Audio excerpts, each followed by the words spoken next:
This video is my answer to VenomFangX's video, a challenge to anti-Christians. Now, to those of you who follow my channel, you are most likely aware that I am, in fact, a bit anti-Christian. But rather, perhaps I should explain my position a little better. I don't believe in the Christian God. I do not believe in the Christian religion. However, I do not follow the notion that anyone who believes in the Bible should be killed, should be hung, should be ridiculed, because I myself was raised Christian. In fact, I am still raised Christian. My father, my mother, my sister, well, as far as my sister goes, I never really asked, but she doesn't seem to mention anything any other way, are in fact Christian. I was raised in Boy Scouts, and I learned about Christianity as part of a couple of merit badges. I read many pages of the Bible. So I have actually gotten a few questions asking, Bren, why aren't you Christian? Allow me to tell you a story of a little boy. This boy was different. He had a bit of a strange upbringing. His father left his mother and hung himself, leaving his mother alone. But thankfully his mother's own parents took care of him, adopting him. The mother had another son, taking care of him while this boy was taken care of by her grandparents. Do note that that the father hung himself 2 years ago, so he had time to provocate another son. This boy grew up not knowing of his true upbringing until he was around 9. And he was surprised, obviously. But hey, he had a brother, someone to play with. Didn't get along. He was taught the Bible, how God was a kind being, and that anything bad that would happen was only a test.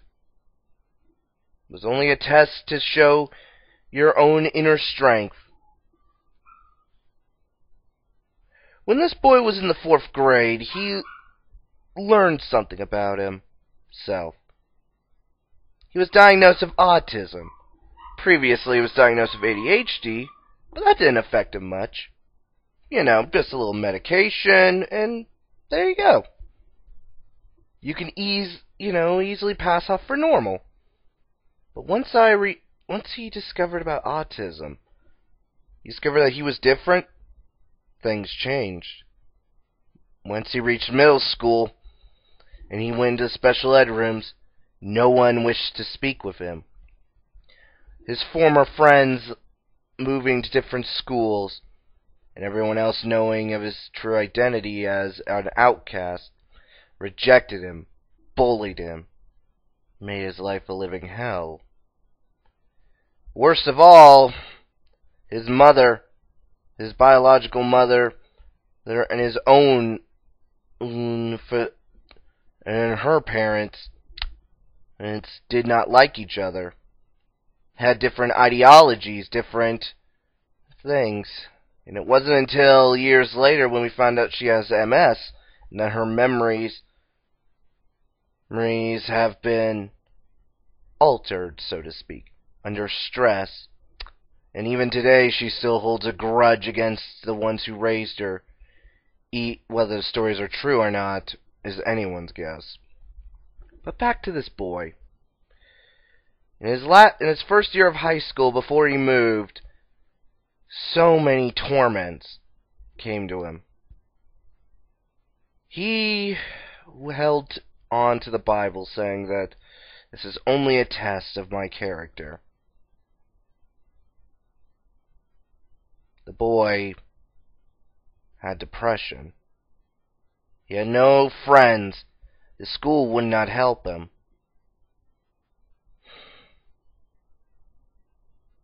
And the boy tried to take his own life. He failed.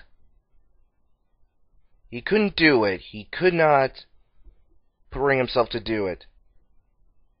But he turned and looked at the Bible, wondering, questioning, what kind of God would create something like this? What kind of God would create a situation in which a person has an altered mindset, has hyperactivity, depression, and has a harder time to controlling emotions, then put him in a situation where all seems hopeless? The boy began to look through the Bible and began to notice patterns. The boy began to realize something. The Bible is a bit of hypocrisies. Thou shalt not kill. Thou shalt love thy neighbor. If that were the case, then why is it that in the Bible, people following under God tended to kill those of different ideologies? He began to look into history of Christianity, noting that during the Crusades, so many Muslims were slaughtered all in the name of God. He began to realize something. If there really was a God, he's either doesn't care about what mankind does, or he did not actually exist. He, of course, kept this little opinion to himself, as he was afraid of what his parents would think of him. His father and mother, who's raised him, were devout Christians, and he knew they were good people. But he began to look at the world and realize that people of the Christian faith began to exhibit behaviors that went against the Bible. The molestations of Catholic priests, the hate speeches just against those of different ideologies, of races or creeds or sexuality. He began to think that perhaps the Bible really wasn't a so-called good book, but rather an outdated story. As he grew older, he began to notice that there were more atheists out on the internet, more outspoken ones. And he realized he wasn't alone. That boy speaks to you now. Yes. It took me a while to realize my opinion. And if you still believe in the Bible, go right ahead. But know this. In my eyes, the Bible is nothing more than a bunch of stories. Pretty well written and fantastical stories that probably have changed people's lives for the better. I will not deny that. But in the end, stories. I could argue that the Quran, the Torah, the Book of Mormon, hell, even the Book of Scientology is just as valid if you say that the Bible is the Word of God. For all I could say, the whole story and continuity of Doctor Who is in fact a Bible to follow under.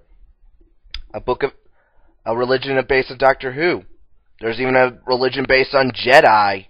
And even Jediism is based on an amalgamation of Christianity, Taoism, and Buddhism. In the end, religion is just basically a way to what you want to follow. And religion is just the way to call answers. VenomFangX, here's my question to you. What is the reason why you still believe the Bible is true? Despite the inaccuracies, the hypocrisies, the multiple times of less than ethical passages, or should I remind you of the book of Leviticus, or the passage saying that you can beat your slave as long as he doesn't die 2 days later? I'm not going to call you a fool. I will not call you names or anything. But I want to know what's your opinion, as you wish to know mine. In the end, we all have our own opinions. That's what makes us human. But, answer me this. If you were a god, why would you care what mortals think of you? Or what mortals, do? You're a god. You could literally smite them if you're bored. And for the record, if anyone says that, oh, the Bible is first, Bible is not the first recorded religion. If you want to go really old, Mesopotamian is one of the earliest religions. And what they believed is that the gods were smiteful. But you want to know why they were smiteful and, full of vengeance? The terrain. Think about it. What is religion? Religion is just an explanation of the unknown. Why does it rain? Spirits, bowling, and they're the pins. Okay. When do our crops grow? Sunlight. Well, what's the sun? God. You see, religion was just invented to explain things that made no sense. Once scientific advancements came in, we started to explain the unknown. Why do species grow over time? In different shapes and forms. Evolution. And for the record, if you believe in dog and plant breeding, you believe in evolution, as evolution is selective breeding, as well as survival of the fittest mentality, and so on. Deal with it. You can argue that, oh, there's a God and he set forth evolution. I'm okay with that. But in the end, science and logic will win out, and religion just becomes stories. I mean, what about the stories of the Greeks, the Aztecs, and the Romans? Who's to say they aren't still valid? Why do you call them stories? What makes yours right and them wrong? There's a little brain food for you. Sorry that I wasn't not doing any humor. I'm so serious right now, but hey, that's what you gotta do. So I'm Bren Tenkage, and I'll see you later. And VenomFangX, if you wish to have a civil discussion over Skype or anything, I'm willing to indulge you and, have a nice conversation. It's obvious you do try and think, and you are another perspective, but it's nice to talk to people of another perspective who isn't going to cuss you out. Let's face it. The internet is full of trolls. Atheists deal with them, Christians deal with them, Buddhists deal with them, feminists deal with them, MRA deal with them. But yeah. And if any of you else want to discuss this with me and philosophy, just contact me. That'd be kind of nice. Bye.